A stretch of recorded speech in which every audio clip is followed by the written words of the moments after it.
Is everyone ready to talk science of selling, science of SDR right now? All right, fantastic. Wonderful. We're not gonna have any any after lunch food comas. Okay, so the goal of this panel is to really get into some tactical, actionable insights regarding instrumentation of sales development and how to be analytically excellent with respect to that. Conveniently, we have some analytically excellent humans up here with me. We're going to go through a couple of introductions here and give you guys some context, and then we'll get into the meat of things. So first, we'll go through here. Give me your name, your title, and then the size of your current SDR team or former SDR team, and the inbound-outbound split. So we'll do that first. Go. Okay. So Lars Nilsson, most people know me as the former VP of Inside Sales at Cloudera. There I had a team of about 55 SDRs. Obviously, you start a lot smaller, so we had a hybrid team. That team went to about 20 SDRs in the United States before we specialized. And that team turned into 3 separate teams, 1 dedicated to inbound and 2 dedicated to outbound. And that was after we segmented into strategic, enterprise, and SMB, our national sales organization. The 2 other teams were in EMEA in Budapest and in Singapore in Asia Pac. And those never got big enough for us to specialize, so they were hybrid teams, meaning managing inbound and doing outbound. Killer. Okay, Mitch. Awesome, great. My name is Mitch Touart. I'm the head of sales development for a company called Apollo.io. We have a team of 6 SDRs right now, 5 of which are in an outbound motion, and then 1 of which we just recently moved into a hybrid inbound role, following up with marketing qualified leads, and then also managing drift, which we've just implemented as well, so that's going great. Previously to me joining Apollo, I had actually originally been working out of Atlanta, Georgia with a small company called SalesLoft. Some of you guys might be familiar Never heard of them. with who they are. Fantastic company, and that's where I got essentially my PhD in inside sales. And then I jumped over to a company called Gladly, which was in the enterprise customer service software space. So we sold B2B, but to B2C companies. And then 6 months ago, I joined Apollo.io, and future looks pretty bright. Got it. And then, Lars, before Cloudera, you were at ArcSight, right? ArcSight, yeah. Which is enterprise search, or no? No, ArcSight was a security instance and event management. Okay, log got management. it. So more like geeky IT stuff. Okay. So, Brandon. Hey everyone, Brandon Bornancin, CEO and founder of Seamless.AI. Got started in sales when I was a freshman in college. Launched an online sales and marketing company that did $1 million my freshman year, $3 million my sophomore year, and $6 million my junior year for online poker when online poker was huge. Then they made online poker illegal, and I wasn't making any more money. That sucked. But it bought me a 2-door Mercedes convertible at like 18 and property in Florida and all that other jazz. So once that crashed, ended up selling for IBM and a Google search agency. And when I was selling for IBM and Google, I needed to go from prospecting 20, 30, 40 people a day to prospecting 1,000 people a day. And had a very hard time doing that. And so we built a search engine to find your total addressable market instantly and 10x our income, became millionaires, and realized if we could do it, you could do it. So now we're broke again because we took all the money that we made into building Seamless.AI to help you maximize revenue and increase sales. Our SDR and AE team right now is 5 and 5, and we just closed our seed round to scale. We bootstrapped for about 1.5 years. So we're going to go from 5 AEs and SDRs to 20 AEs and SDRs over the course of the next 12 months. Cool. And then who do you guys, like, what are the titles that you sell into, and what's your average contract value? Our ICP is anyone that buys Salesforce.com with 50 employees or greater in the US. There's about 22,000 ideal companies that we're targeting right now in a number of verticals, mainly selling to VPs, directors of sales, sales development, and also marketing. And the ASP is around? ASP is around 12,000. Okay, got it. And then you guys right now are selling into? Yeah, we sell to directors of sales development, heads of sales, directors of sales, all the different personas that are trying to work really hard to get their team to sell whatever they're selling, sell better. And we go as high up into the enterprise space and the mid-market and the SMB space as well. And so all the different iterations of titles that come with those different segments, we make a concentrated effort to touch all of them as much as possible. ASP is around? It ranges, it depends.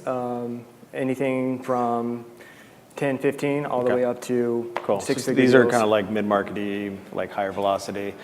Lars? Titles and targets for Cloudera and ASP? Yeah, we were lucky at Cloudera. When we started our outbound account-based approach, the personas that we identified came out of what we had indexed and cataloged in our CRM in the deals we had won before. And they were anything from chief data officer to anyone with data architecture in their title to anyone with big data in their title. Okay. And at a really big company, if you do a search and you scrape a data provider, you could literally find hundreds of people with those very specific personas in these very big titles. So for us, one to many was not 1 to 5. It in some companies was 1 to 100, 1 to 200 people. So you didn't necessarily know where you would like catch a seam and got it. And then the ASPs? Not that big. Well, yeah, I would say 50 to 75 for an initial deal. But if we didn't get to 6 and 7 figures within 1 to 2 years in our renewal upsell process, those customers were not profitable. Got it. Okay. So it's like the reason why I wanted to provide that context for folks is such that you all can understand like, oh, okay, cool. Like my go-to-market is more like Mitch's, or my go-to-market is more like Lars's. There'll probably be cross applicability, but I just wanted to make sure that everyone had that context and kind of knew where everyone was coming from. And I guess kind of background for me, I run the sales operations enablement and leadership community, Modern Sales. That doesn't have a sales component, but I guess our ICP is sales operations enablement and leadership folks. It doesn't have an ASP associated with it. But previously, I was the first sales rep, or founder, and then eventually the first sales rep at TalentBin, and then our sales manager, sales leader, and we were acquired by Monster. But importantly, I think our ASP was like 10K. We were selling into recruiters because you could only sell you could sell 1 seat to them, you could sell 5 seats to the organization or what have you. It was very high velocity, so it was pretty substantially different than like a Cloudera sales motion. But I think we had 8 SDRs and 8 AEs when we were acquired by Monster. So that'll give you guys context there. Okay, cool. So science versus art in SDR. What do you think? Is it more science? Is it more art? Does it really depend on your market or your segment within that market, SMB versus enterprise? Or are some parts of it science and some part of it art? So Mitch, you've kind of been around the block in a number of different modern sales organizations recently. Let's start with you. How do you think about SDR science and art? Sure. It's an interesting question, and I've been thinking a little bit about it. And I think the best answer I can come up with is you want to picture the science on one hand, and you want to picture the art on the other hand, and think about this as a balance. And then the best sales processes are the ones that actually walk a narrow path between those two. And I think if you have a sales process devoid of either, you're missing opportunities. And so it's important, I think, if you're going to start at least with the science, form a hypothesis, write down what you expect to happen, and then begin testing that and creating iterations of that. And then from there, where you have gaps, you can look to add additional science, layers of science to that. Or then maybe that's where some of the art comes in, which is maybe more some of the communication, how things are done and how things are said, how things are measured. And so I think it's important to do both. It's important to be conscientious of both, and not only two separately, but also how the two are related, and then try your best to walk that narrow path and develop a sales process that actually is balanced between the two. What about in the enterprise? Lars, what do you think? So I think science has dominated sales and marketing for the last 5 to 10 years, and we've almost gotten to the point where we're choking on the science. David started the morning off by showing us just the tool stack with SDRs. If you've seen that slide for sales and marketing, it's 10 to 20x that large of vendors that are throwing their science at you. And certainly we've made huge strides in generating demand if you can orchestrate, coordinate, and integrate that science. And I think that's where the art comes in. Sales operations, sales enablement. These are functions that have become I think the rock stars of this generation are the operators that are connecting the science. And they are able to create the kinds of playbooks and motions and rhythms that allow SDRs to do what they do. And so, yes, the science, I mean, again, I'm a baby boomer. And the technology that I was given, I started my career as an SDR for Xerox Corporation. My title was Account Marketing Representative. I was an AMR. And they gave me a liquid crystal pager so that when I was out in the field and an inbound lead came in, my manager could page me on my pager so I could drive to a Denny's and put 2 dimes in and call my manager and have her tell me where I should call next. I mean, that was the technology. So to wake up in today's world with, at the touch of within a couple of seconds, you can have a list of 1,000 personas that are hyper relevant to the problem that you can solve for them. It's the stuff legends are made of. So Brandon, what do you think, what parts are important to be scientific and what parts are important to be artistic? Yeah, so my background coming from digital marketing, selling for IBM and Google, everything was all about the science of maximizing multi-channel impressions to your audience. So we're big on figuring out what is the science of, what are the touch points, what are the channels, how often, what's the frequency, and I think you really have to map that out. Like, I think of it as like playing a game of chess. There's always the right move to make at what time to win the game, or poker. I'm a big poker player. So you always know like where you're at in the position on the poker table, the best hand to play, and I think the science of sales is just that. And then once you define all the channels, leverage them all, figure out how to best leverage them at what time. Is it a 12-step campaign, a 27-step campaign over the course of a duration of time? And then the execution is the art. What are you going to say on each touch point? What's the script for calls, voicemails, emails, social touches, video, texting? What are you going to say? Send me more info. I'm already working with someone. It's too expensive. I'm not interested. Call me back later. I need to talk to my boss. That's the science. Like the science is the tone, the pit, or the art is all of that. Like how you say it, the scripting, the writing, and I think the tonality. Once you have the science down, leverage the art to execute and crush execution to really maximize your revenue, maximize your sales. So I'll throw my 2 cents in here. There's a gentleman who is a partner at Emergence Capital named Gordon Ritter, and he talks about this symbiosis. I think he calls it coaching networks, wherein like the artistic innovation that happens in some of the processes that we do is done by people, right? So you have an SDR who figures out something creative, has a hypothesis about how you can go about it, and that's artistic, and it turns out it works. Then what we do is we systematize the crap out of that, right? And make sure that everybody is doing that thing and that they're doing it well and that they're doing it in high volume. So I think that's where kind of like I'm a process guy. One of my favorite books is The Goal. And so I like to have things processized, instrumented, such that they can be analyzed. But then the art part comes into what are the things that can be added to that they can then be processized. So that's kind of how I think. Like the art kind of informs the science and turns into like a scientifically instrumented process. Can I riff on that just for a second? Maybe. It's got to be short, though. Got to be short. So one of the things, whether you're an SDR or an SDR manager out in the audience, at the end of every day, week, or month, I would say, there are enough stories that happen on your floor, on your team, in your company that can be sourced by the SDRs that are brand new information for your leadership team, for the rest of your company. There is no one else that is having this many touch points a day with your prospects, your potential prospects, or your customers. You are learning every single day about new things that are happening, new messages that are resonating well or not well, new events that you do that are working really great or not. Curate those stories and send a weekly or a monthly newsletter to your leadership team and help them educate them on what is working, but also what is not working. Bring yourself into the marketing organization. Make yourself relevant to the leadership team. They want to hear from you. Okay, so let's talk about metrics.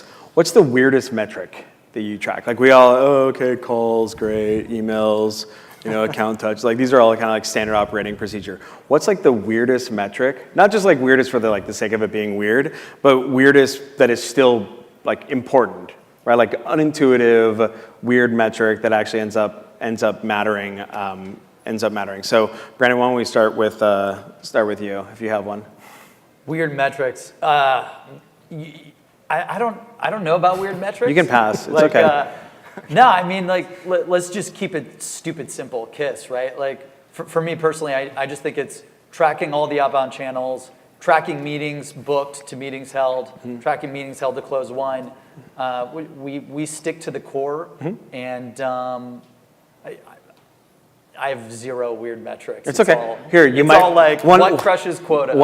You're right. One might pop up while we're proceeding here. Mitch, you got any weird metrics you like to track? Yeah, is John Seelig, are you in here? Barrows?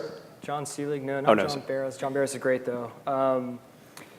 Well, I was having a conversation with a gentleman named John Seelig a few weeks ago, and he's a comedian, and he actually is beginning to work with salespeople so that he can actually work with them to infuse humor into their sales pitch. Okay. And out of that conversation, I was working with one of my SDRs who has this it's a terrible joke. Yeah.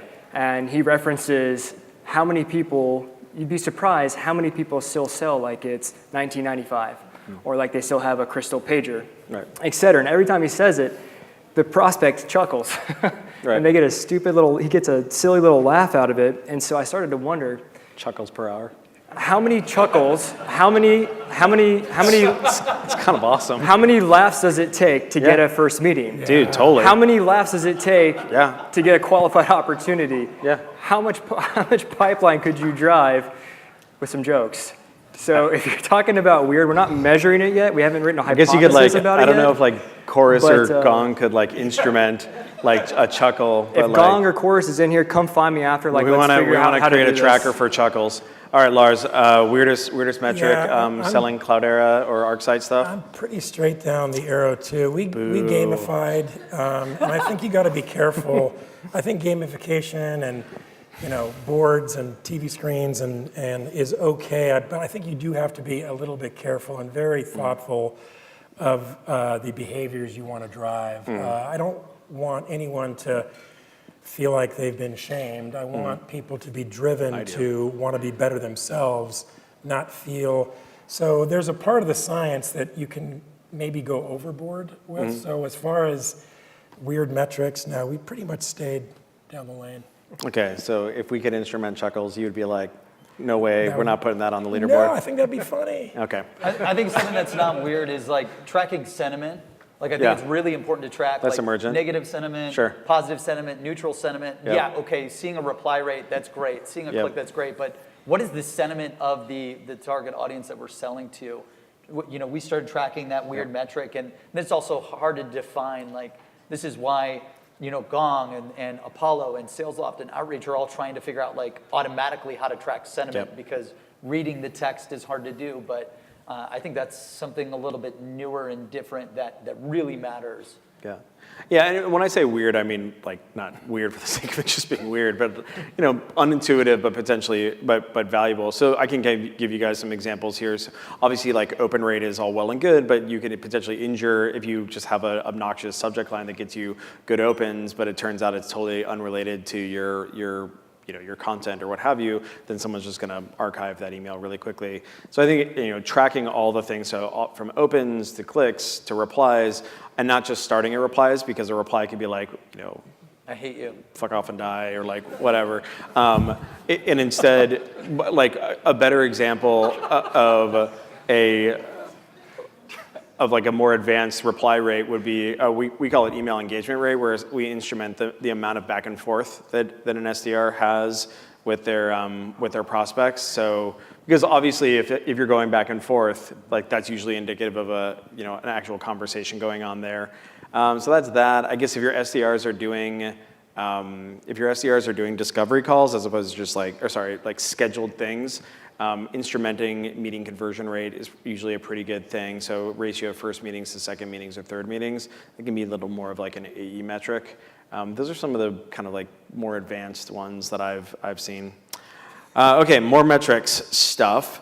So we're talking about weird metrics and also straight down the line metrics that we're all really comfortable with, but not everybody is comfortable with with metrics. So how do you approach getting non-metrical people to comprehend and embrace analytics and metrics in a way that it directs their management? Because you can feed them metrics, but if they're not paying attention to them or not actioning them, it's not necessarily all that terribly valuable. So Lars, how many SDR managers did you guys have on that team?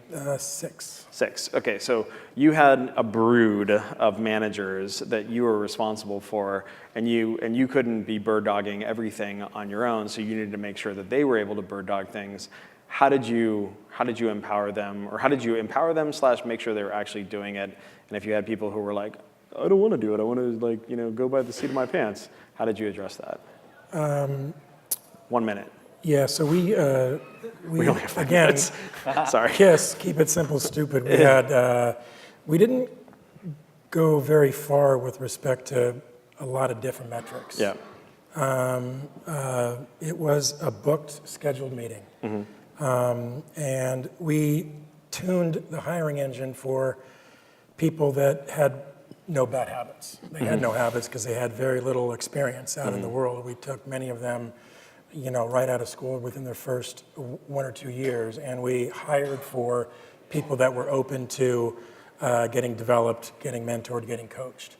So people that skewed out of that lane didn't make it very far. And we learned how not to hire people that wanted to do things on their own. We had a very, very set, kind of scheduled way of doing things. Okay, cool. How do we get, aside from working at SalesLoft to get your inside sales PhD, how do we help non-metrical people comprehend and appreciate sales metrics?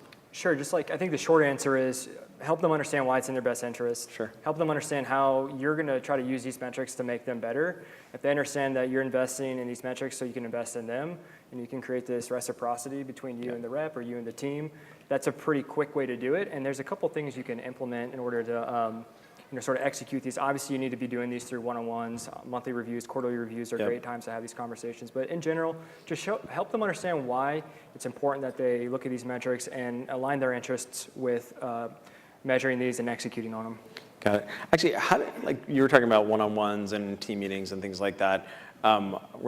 Before we move on to Brandon, I'm gonna throw a new question in there. How do we make sure that people are actually consuming these things? So you talked about that. So Brandon, how do you think about compelling people, making sure that it's in the operational cadence that people are actually consuming metrics such that they can action them? Yeah, I think Mitch brings up a great point. The first thing we do when we bring any SDR, AE on is we talk about revenue goals and income goals. Not everyone is cash driven, but a lot of people are, especially if you're in sales. So we try to figure out, okay, if your quota is $1 million and you're going to make 150K, let's do a stretch goal of 250,000 or 150,000, and then what is the annual behavior and KPIs to hit that, and then we break it down to monthly. Yeah. But to drive big results, it takes consistency, day in and day out. What are the daily activities that you need to do every day to hit that revenue number, to hit that income number? So we go backwards, forwards. What's the end cash goal or revenue goal? Then we figure out what are the daily KPIs, and then we track the daily KPIs via Salesforce dashboard that gets automatically imported via Slack and a Slack bot into a sales KPI channel. So every day you've got the top of the funnel KPIs, hey, how many calls, emails, social touches, text videos are you supposed to do? How many meetings booked are you supposed to do? How many meetings held? And then, opportunities and revenue. We have this long Salesforce dashboard. At the end of every day at 6 p.m., it gets updated, sent to Slack, and everyone sees everyone's daily performance. I think it's wasteful to be meeting with your team every month. Like, if someone's underperforming 3 days in a row, we should probably help them to get back on track versus wait 30 days. Yeah. So I'm big in daily goals, daily execution, daily activity lead to the annual results where you want to go. And having it right in Slack or whatever you use to communicate across the team, creates leaderboards, creates, just that goal and accountability kind of system that you want everyone to be on. I think having an intentional operational cadence is really important because, yes, having good visibility on a daily basis is fantastic, but I think it's also important that you have appropriate levels or appropriate time blocks. So yes, it's being distributed on a daily basis, but then on Fridays or Mondays or whatever, we come together and look at the last 5 days thing, and then at the end of the month, we look at that, and it gives you essentially breakpoints. That is a forcing function for you to actually be able to say, look, this actually isn't working, or this is working, we can broadcast it around more. Are we done? Is that what that was? Okay, so you guys can find all of us online if you have any questions regarding the things that we talked about. I hope that was helpful, and thanks for listening.